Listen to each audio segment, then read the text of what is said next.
अपने आत्माओं, हम बहुत ही अनजान हो चुके हैं, भगवान से दूर हो लिए, और हम इस काल के इन नकली चोचलों में घने रंगे जा चुके हैं। हम अपने परमात्मा को पहचान नहीं पा रहे। अब परमात्मा आए, आप देखोगे इतना मोटा कबीर सागर है, कबीर साहब की वाणी, कबीर साखी न्यारी रहेगी, कबीर बीजक लगता है, और कबीर साहब की शब्दावली न्यारी। तो उस परमात्मा का उद्देश्य क्या था इतना थूक बिलोने का? क्योंकि वो हमारा पिता है और वो चाहता है कि अपने बच्चों को मैं ऐसा ज्ञान दे दूं ये मुझे पहचान लें, और परमात्मा को ना पहचान कर हम इस काल के जाल में असंख्य युगों से फंसे हुए हैं। अब इसमें क्या बताया है कि मन नेकी कर ले तो 2 दिन का मेहमान।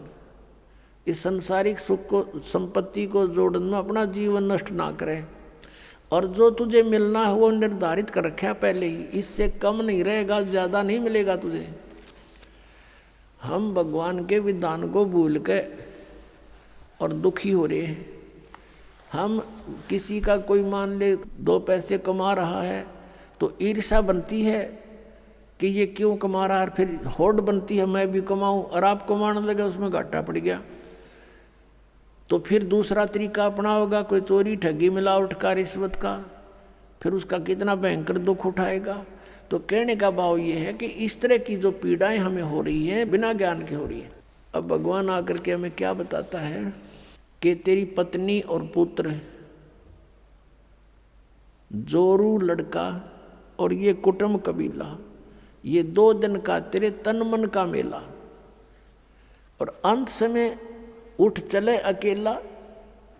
ये तज माया मंडान जो तूने बैंक बैलेंस बना दिए, माया के ढेर लगा रखे हैं, 1 सेकंड में छोड़ कर चला जाएगा। इसने पता नहीं किस पर दुरुपयोग करेंगे तेरे पुत्र, और दंड तने भोगना पड़ेगा जो इस पाप से पैसा जोड़ा। और फिर क्या बताते हैं, कहाँ से आया कहाँ जावेगा, तन छूटे तब कहाँ समाओगा। अरे हम घर से चलते हैं, जिस दिन किसी कारण से हम दूर देश जाना होता है दूसरे शहर में, तो जाने से पहले रात को रुकने की व्यवस्था कर लेते हैं कि कहाँ पर रुकेंगे, कुछ ना कुछ सोच के चलते हैं। चाहे ये सोच कर चलें होटल में रहेंगे, या ये सोच कर चलें कि वहाँ धर्मशाला में रहेंगे, या कोई मित्र रिश्तेदार का कोई एड्रेस ले लेते हैं। और संसार छोड़कर चलते हैं हम, कोई एड्रेस लेकर नहीं चलते, ना कोई व्यवस्था पैसे जेब में लेकर चलते कि वहाँ कुछ आगे जरूरत पड़ेगी। तो शरीर छोड़कर जाने के लिए जो करेंसी हमने ले जानी होती है वो पहले से ही उसके चेंज करानी पड़ती है करेंसी को।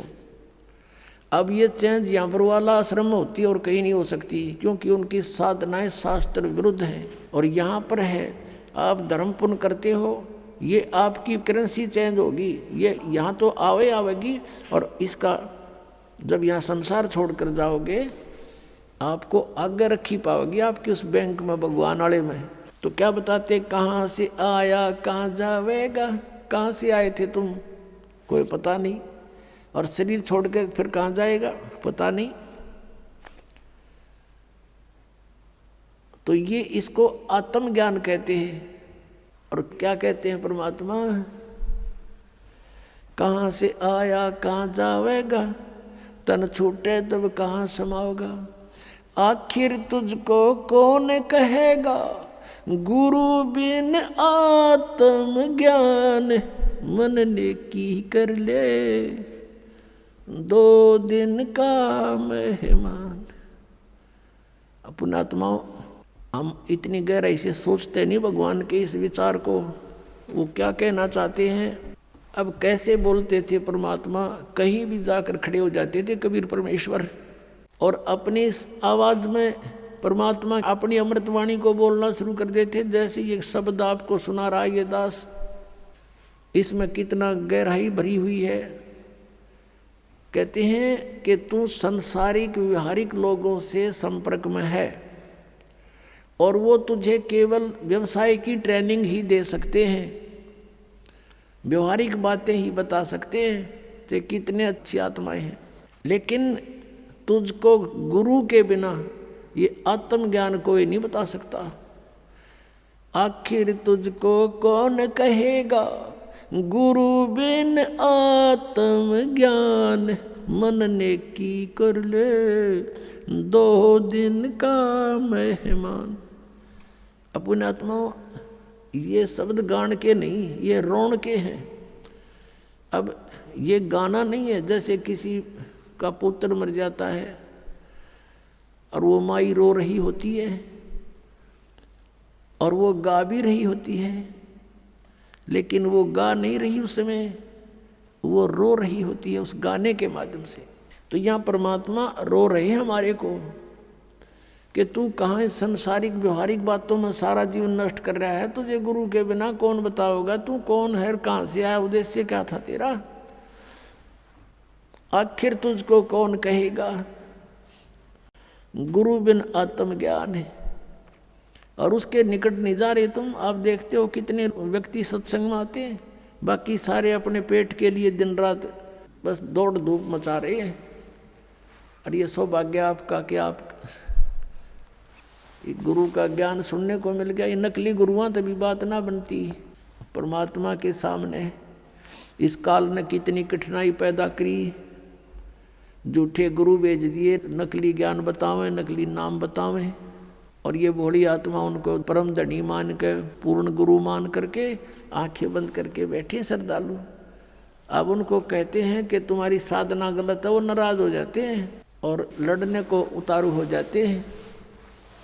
अब भोली आत्मा है, उन्होंने तो उनको पूर्ण संत मान रखा है, उनको क्या कहेगा पता नहीं।